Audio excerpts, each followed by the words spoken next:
امریکی صدر Donald Trump خلیجی ممالک میں ہیں۔ سعودی عرب میں انہوں نے اہم معاہدے کیے اور خطاب میں ایک مرتبہ پھر پاکستان انڈیا جنگ بندی کا ذکر کیا، ثالثی کے کردار کا ذکر کیا اور دونوں ممالک کو عشائیے پہ بٹھانے کی بھی بات کی۔ اکٹھے کھانا کھلانا ہے۔ ٹرمپ نے ان کے ایک طرف مودی بیٹھے ہوں گے جنہیں ہم سرنڈر مودی کہتے ہیں، ایک طرف شاہینوں کی وجہ سے، شاہینوں کی کامیابی کی وجہ سے پاکستان کا نام دنیا بھر میں روشن ہوا، اور وزیر اعظم شہباز شریف بیٹھے ہوں گے اور پھر مسئلہ کشمیر پہ گفتگو ہوگی۔ اس کی میں تفصیل بتاؤں گا۔ پھر ناظرین، بہت اہم خبر، پہلگام واقعہ کیسے ہوا، کس نے کیا، اس کے سارے تانے بانے افغانستان تک جا پہنچے ہیں۔ ایک انویسٹیگیشن رپورٹ کی کچھ تفصیلات سامنے آئی ہیں اور اب انڈین ترجمان مان رہا ہے فارن آفس کا کہ ابھی تو پہلگام کی تحقیقات جاری ہیں۔ بھئی تحقیقات جاری ہیں تو آپ نے پاکستان پہ حملہ کر دیا۔ ہمیں تو 1998 میں ہم کہتے تھے ہم واجپئی کے شکر گزار ہیں کہ اس نے ایٹمی دھماکے کیے تو پاکستان کو موقع ملا، اور ابھی مودی کے شکر گزار ہیں کہ اس نے گھٹیا حرکت کی تو پاکستانی قوم متحد ہوئی اور پاکستانی فوج نے کامیابی حاصل کی۔ پھر ایک اور نیا کلبھوشن گرفتار ہو گیا ہے، اس کی تفصیل بھی میں بتاؤں گا۔ انڈیا کا ایک اہم جاسوس اور دہشت گرد پکڑا گیا ہے، اس کی تفصیلات کچھ آئی ہیں ابھی، وہ بھی میں ناظرین آپ کو بتاؤں گا۔ بسم اللہ الرحمن ناظرین، طارق سمیر ڈیلی ممتاز ڈیجیٹل کے ساتھ سب سے پہلے میں آتا ہوں ناظرین، بڑا اہم معاملہ ہے۔ امریکی صدر ڈونلڈ ٹرمپ، جنہیں میں عالمی دنیا کا چودھری کہہ سکتا ہوں، وہ ثابت بھی کیا اس نے چودھری ہے، وہ بہت بڑے ڈیلیگیشن کے ساتھ سعودی عرب میں موجود ہیں۔ آج جی سی سی کی میٹنگ ہوئی ہے، اس سے بھی انہوں نے خطاب کیا ہے، اور گزشتہ رات جو انہوں نے خطاب کیا اس میں دو تین اہم باتیں کی۔ ایک تو اسرائیل کے تناظر میں کی، غزہ کے تناظر میں کی، اور سعودی عرب سے ریکویسٹ کی کہ وہ اسرائیل کو تسلیم کرے۔ یہ ایک لمبی بحث ہے، میں اس پہ پھر کل پرسوں بات کروں گا۔ میں فی الحال پاکستان انڈیا کو فوکس کر رہا ہوں۔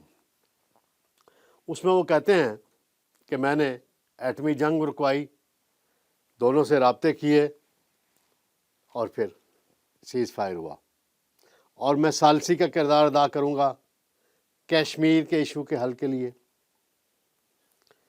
پھر انہوں نے کہا کہ یہ بھی ممکن ہو سکتا ہے کہ اکٹھے بیٹھیں، عشائیہ ہو، ڈنر ہو، وہاں بیٹھیں، اکٹھے بیٹھیں، یعنی دونوں ممالک کی قیادت، نریندر مودی اور وزیر اعظم شہباز شریف اکٹھے بیٹھیں، اور پھر میزبانی کون کرے گا، اس کی تفصیلات تو نہیں آئی۔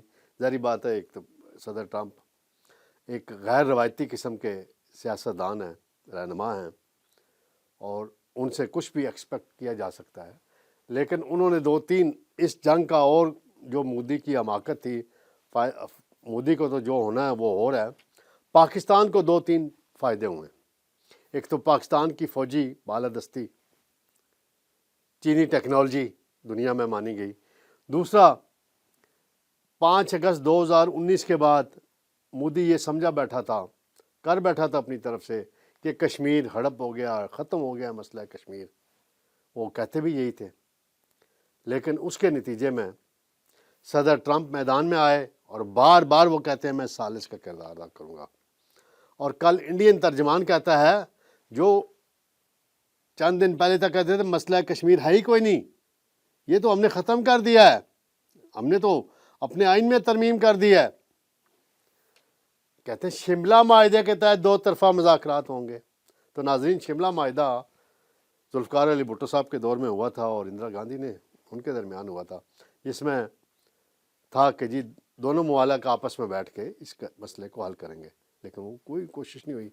ایک نواز شریف اور واجپئی کی کوشش ہوئی تھی، وہ بھی پھر آگے نہیں بڑھی۔ پھر مشرف کے دور میں ایک مرتبہ کوشش ہوئی، وہ بھی پھر نہیں آگے بڑھی۔ لیکن یونائٹڈ نیشن کی قراردادیں اپنی جگہ موجود ہیں، وہ ختم نہیں ہو گئیں۔ پاکستان کا ہمیشہ موقف رہا ہے یو این ریزولوشن کے تحت۔ تو یہ بڑا اچھا موقع ہے پاکستان کے پاس۔ ٹرمپ صاحب ایکٹیو ہیں، اور جو ٹرمپ صاحب کو قریب سے جانتے ہیں امریکہ میں، ساجد طارڑ ہو گئے یا اور لوگ، ان سے میں کئی دفعہ پوچھا بھی ہے، تو وہ یہی کہتے تھے کہ یہ دنیا میں امن لائے گا۔ اب یوکرین کی وار بند ہو رہی ہے، غزہ کی بند کرائی ہے، مکمل طور پہ بند نہیں ہوئی، لیکن اسرائیلی مظالم ابھی بھی وہاں جاری ہیں۔ فلسطین کا مسئلہ حل ہو جائے، کشمیر کا مسئلہ حل ہو جائے تو دنیا میں امن ہے، اور ترقی ہو، انویسٹمنٹ ہو، آگے چلے معاملات۔ تو یہ بڑا سنہری موقع ہے پاکستان کی قیادت کے پاس کہ اس مسئلے کو اب ہر بات پہ ذکر کریں، ثالثی ٹرمپ کا ذکر کریں، اور اس کو چھیڑ بنا دیں، مودی کی، انڈیا کی چھیڑ بنا دیں۔ وہی انڈیا ہے نا جو چند دن پہلے کہتے ہیں جی 5 اگست 2019 کو ہم نے یہ کر دیا، وہ کر دیا، یہاں ہمارا کوئی چھوٹا موٹا احتجاج ہوا تھا بس، اس کے بعد تو وہ یہ سلسلہ بڑھا۔ پھر سعودی ولی عہد ہیں کراؤن پرنس صاحب محمد بن سلمان، انہوں نے بھی جی سی سی سے خطاب کیا ہے، اور انہوں نے بھی بڑا خیر مقدم کیا ہے پاکستان اور انڈیا کے سیز فائر کا، اور کہتے ہیں مذاکرات ہونے چاہیے۔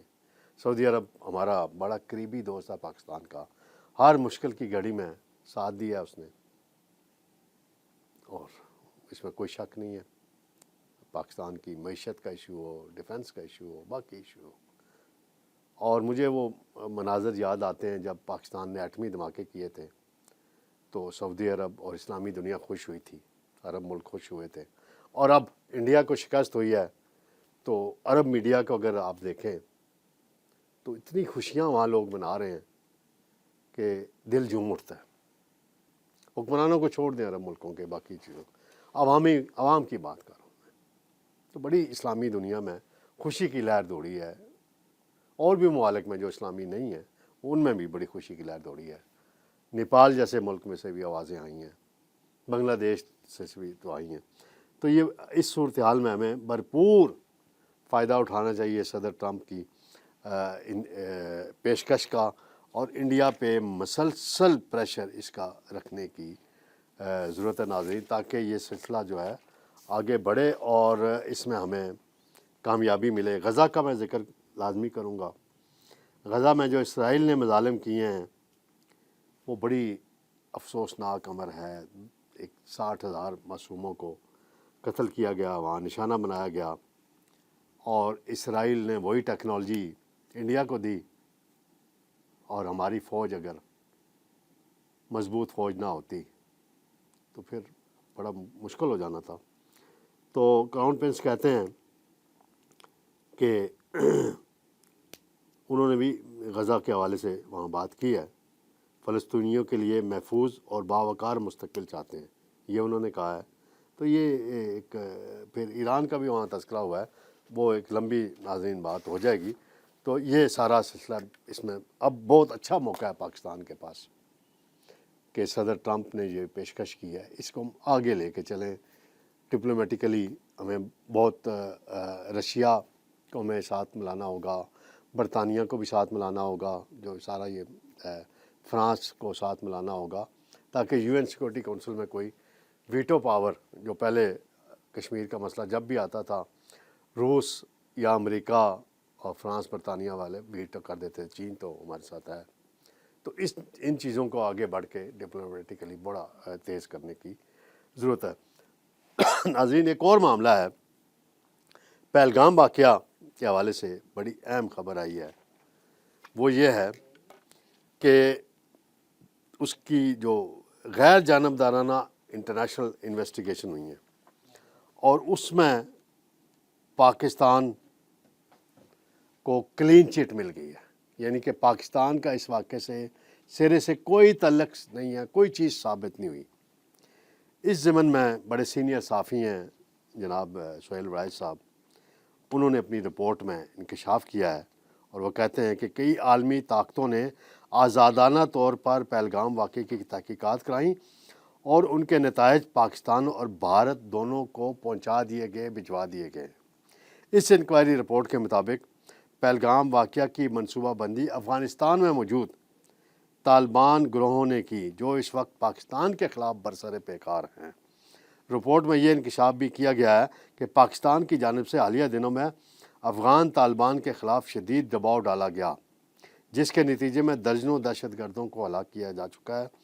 اس دباؤ سے بچنے کے لیے طالبان نے مقبوضہ کشمیر میں اپنے پرانے نیٹ ورکس کو دوبارہ متحرک کیا اور پہلگام حملے کی منصوبہ بندی کی۔ عالمی انکوائری رپورٹ کے مطابق طالبان کا مقصد یہ تھا کہ پاکستان اور بھارت کے درمیان کشیدگی کو ہوا دی جائے تاکہ پاکستانی فوج کی توجہ مغربی سرحد سے ہٹ کر مشرقی سرحد پر مرکوز ہو جائے اور طالبان کو سانس لینے کا موقع ملے اور وہ اپنی کارروائیاں بڑھا سکیں۔ اس رپورٹ میں کہا گیا ہے کہ بین الاقوامی سطح پر رائے عامہ کو بدل دیا ہے اور واضح طور پر پاکستان کے موقف کو سراہا گیا ہے۔ اس رپورٹ سے بھارتی بیانیے کو شدید دھچکا لگا ہے، خاص طور پر مودی کے جنگی جنون اور الزام تراشی کی سیاست کو، اور یہ بین الاقوامی رپورٹ ہے ناظرین۔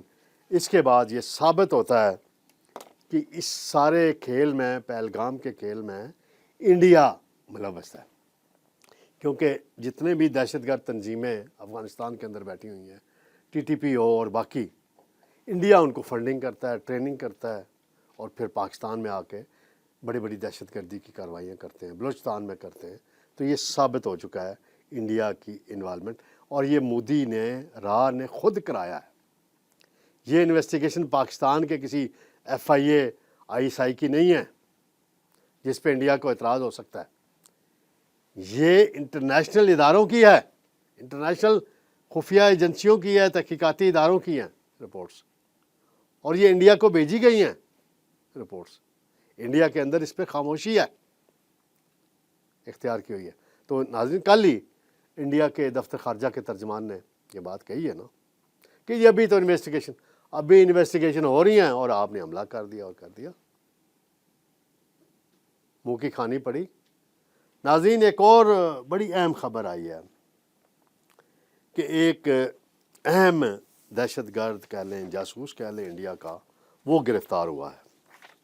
پاکستان کے ایک سابق خارجہ سیکرٹری ہیں اعزاز چودھری صاحب، امریکہ میں سفیر بھی رہے ہیں، بڑے اچھے ڈپلومیٹ ہیں۔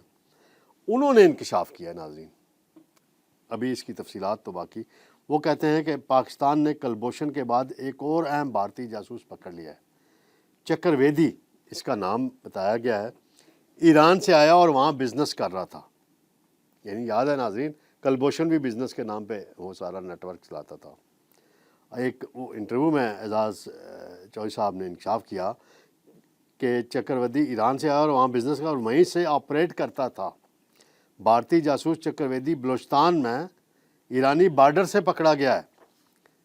اور اعزاز چودھری صاحب کا مزید انکشاف ہے کہ بھارت ہمارے خلاف ایران، افغانستان کی سرزمین استعمال کر رہا ہے۔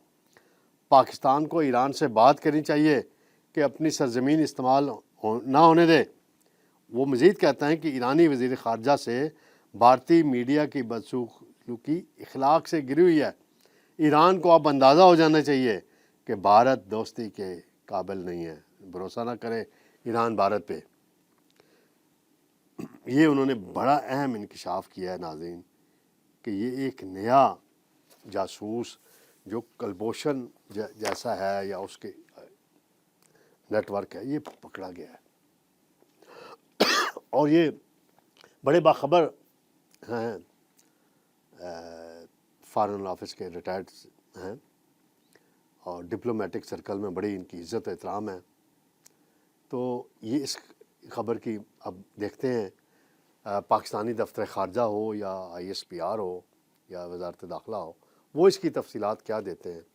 تو میں امید رکھنی چاہیے کہ اگر یہ پکڑا گیا ہے تو اس کی مکمل تفصیلات سامنے لا کے امریکہ کو دیں، یونائٹڈ نیشن کو دیں اور پوری دنیا کو دکھائیں کہ یہ انڈیا کا اصل گراؤنا چہرہ ہے ناظرین۔